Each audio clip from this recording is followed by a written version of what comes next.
Once upon a time there was a man who lived in a splendid house, and had dishes of gold and silver, chairs and sofas covered with flowered satin, and curtains of the richest silk. But alas! This man was so unlucky as to have a blue beard, which made him look so frightfully ugly that all the women and girls ran away from him. His nearest neighbor was a lady of quality who had 2 beautiful daughters, and he wished to marry one of them. He was even willing to let the lady decide which of the 2 it should be. Neither of the daughters, however, would have him, and the lady sighed to think of her children's obstinacy in refusing to become the mistress of such a magnificent mansion. But they were not able to make up their minds to marry a man with a blue beard. Their aversion was increased by the fact that he had already had several wives, and no one knew surely what had become of them, though he made all sorts of excuses to account for their disappearance. At length Bluebeard, in order to cure the dislike of the lady's daughters, invited them and their mother and some young friends to spend a whole week at his house. They came, and nothing was thought of but parties for hunting and fishing, feasting, dancing, and music.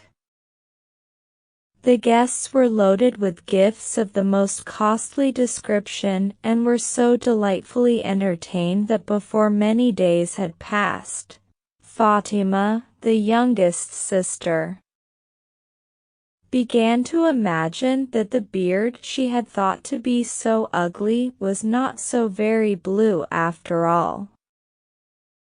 By the end of the week the kindness and politeness of her host had made such an impression that she concluded it would be a pity to refuse to become his wife on account of the trifling circumstance of his having a blue beard. So they were married shortly afterward, and at first everything went well. A month passed away, and one morning Bluebeard told Fatima that he must go on a journey which would take him 6 weeks at least. He kissed her affectionately, gave her the keys of the whole mansion, and bade her amuse herself in any way she pleased while he was gone. "But," said he, "I would have you notice among the keys the small one of polished steel.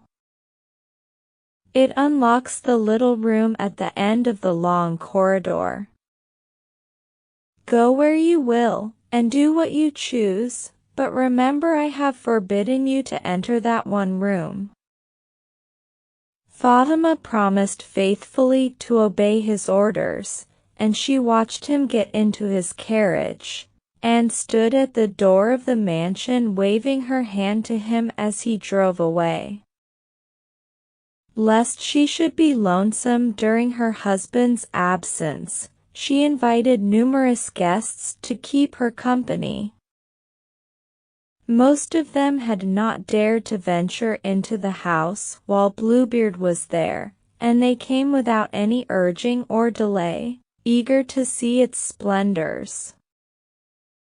They ran about upstairs and downstairs, peeping into the closets and wardrobes, admiring the rooms, and exclaiming over the beauties of the tapestries, sofas, cabinets, and tables, and of the mirrors in which they could see themselves from head to foot. With one consent they praised what they saw, and envied the fortune of their friend, the mistress of all this magnificence. She went about unlocking the doors for their convenience until the only door that remained untouched was that of the obscure room, at the end of the long corridor. She wondered why she had been forbidden to enter that room. What was there in it? Even if she did go in, her husband need never know she had done so. The more she thought about it, the more curious she became. At last she left her guests and hurried along the dark, narrow corridor that led to the forbidden room. At the door she hesitated, recalling her husband's command, and fearful of his anger, but the temptation was too strong, and she tremblingly opened the door. At first she could see nothing because the window shutters were closed.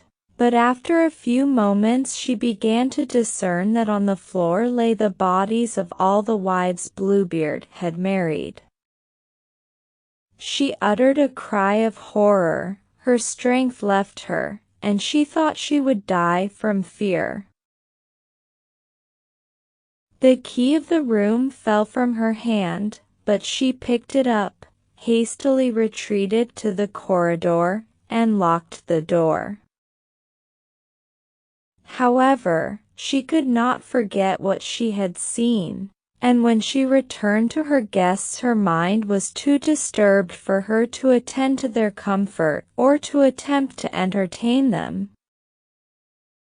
One by one they bade their hostess goodbye and went home, until no one was left with her except her sister Anne. Then Fatima noticed a spot of blood on the key of the fatal room. She tried to wipe it off, but the spot remained. Then she washed the key with soap and scoured it with sand, but her efforts were in vain, for it was a magic key, and only Bluebeard himself had the power to remove the stain. She decided not to put it with the other keys, but to hide it, hoping her husband would not miss it. Bluebeard returned unexpectedly that very evening. He said a horseman had met him on the road and told him that the business which had taken him from home had been satisfactorily settled, so there was no need of his making the long journey. Fatima tried to welcome her husband with every appearance of pleasure, but all the time she was dreading the moment when he should ask for the keys. This he did not do until the following morning, and then she gave them to him with such a blanched face and shaking hand that he easily guessed what had happened. "How is it that you have not brought me the key of the little room?" he asked sternly. "I must have left it on my table upstairs," she faltered. "Bring it to me at once," said Bluebeard, and she was forced to go and make a pretense of searching for it. When she dared delay no longer, she went to her husband and surrendered the key, and he immediately demanded the cause of the stain on it. She hesitated, at a loss what reply to make, and he shouted, "But why need I ask? I know the meaning of it right well. You have disobeyed my commands and have been into the room I ordered you not to enter. So you shall go in again, madam, but you will never return. You shall take your place among the ladies you saw there."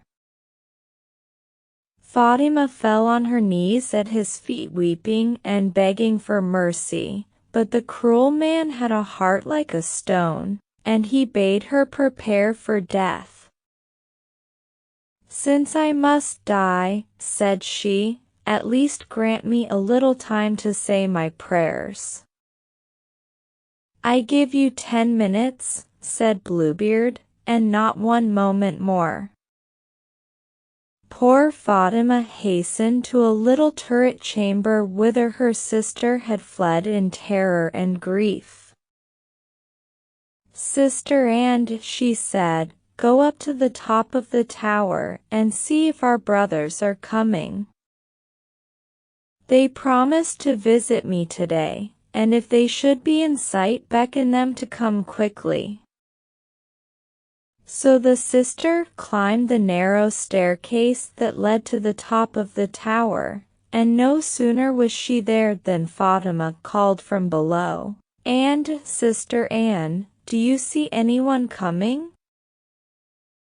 Anne replied sadly, "I see nothing but the sun shining and the grass growing tall and green."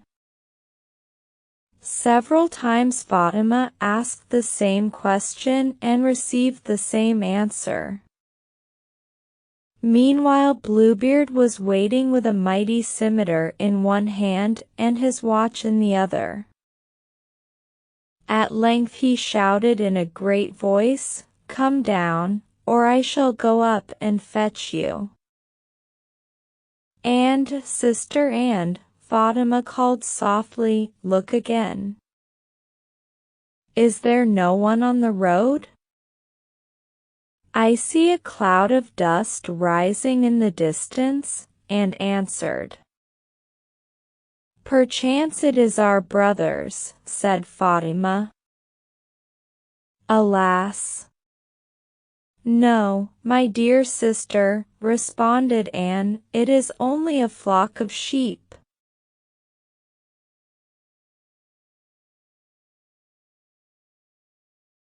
"One moment, just one moment more," sobbed the wretched wife. Then she called, "And, Sister Anne, do you see anyone coming?" "I see 2 horsemen riding in this direction," said Anne, "but they are a great way off." "Heaven be praised!" exclaimed Fatima. "They must be our brothers. Oh! Sign to them to hasten." By this time the enraged Bluebeard was howling so loud for his wife to come down that his voice shook the whole castle. Fatima dared delay no longer, and she descended to the great hall, threw herself at her wicked husband's feet, and once more begged him to spare her life. "Silence!" cried Bluebeard. "Your entreaties are wasted. You shall die." He seized her hair and raised his scimitar to strike. At that moment a loud knocking was heard at the gates. Bluebeard paused with a look of alarm, and then the door of the hall was flung open and Fatima's 2 brothers appeared with swords ready drawn in their hands. They rushed at Bluebeard, and one rescued his sister from her husband's grasp, and the other gave the wretch a sword thrust that put an end to his life. So the wicked Bluebeard perished miserably, and Fatima became mistress of all his riches. Part of her wealth she bestowed on her sister Anne, and part on her 2 brothers. The rest she retained herself, and presently she married a man whose kind treatment helped her to forget her unfortunate experience with Bluebeard.